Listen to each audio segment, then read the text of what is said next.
దివ్యాంగుల సంక్షేమానికి ప్రాధాన్యత ఇవ్వటంలో కూటమి ప్రభుత్వం ఎంతో కృషి చేస్తోందన్నారు మంత్రి ఫారూక్. నంద్యాల ఆర్టీసీ బస్టాండ్లో దివ్యాంగ శక్తి పథకాన్ని ఆయన ప్రారంభించారు. అధికారంలోకి వచ్చిన 2 ఏళ్లలో ఇచ్చిన హామీలు నెరవేర్చిన ఘనత చంద్రబాబుది అని అన్నారు. ప్రజల సంక్షేమం కోసం 70,000 కోట్ల రూపాయలను కూటమి ప్రభుత్వం ఖర్చు చేస్తుందని తెలిపారు. రంజాన్ పండుగ సందర్భంగా మౌజాన్ ఇమాంలకు 45 కోట్ల నిధులను విడుదల చేసినట్లుగా తెలిపారు మంత్రి ఫారూక్. ఉన్నారో వారికి 10,000 రూపాయలు ఇవ్వడం జరుగుతుంది. అదేవిధంగా మానసిక దివ్యాంగులు ఎవరైతే ఉన్నారో వారికి 15,000 రూపాయలు ఇవ్వడం జరుగుతుంది. ఈ రకంగా ప్రభుత్వం దాదాపుగా రాష్ట్ర వ్యాప్తంగా కూడా ప్రతి సంవత్సరం సంక్షేమ కార్యక్రమాలకు 70,000 కోట్ల రూపాయలు ఖర్చు పెట్టడం జరుగుతుంది. భారతదేశంలో ఏ ప్రభుత్వం కూడా 70,000 కోట్ల రూపాయలు ప్రజా సంక్షేమం కోసం పాటుపడింది లేదు.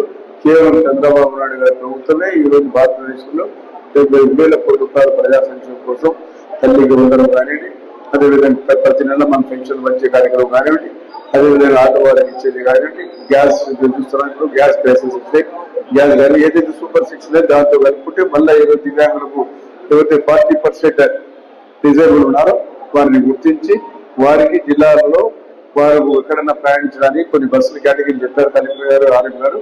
దాంతో పాటు వారు 50% కన్నా మిగితే ఇతర జిల్లాలో కూడా పోవడానికి కూడా ఆస్కారం కలిగించింది ప్రభుత్వం.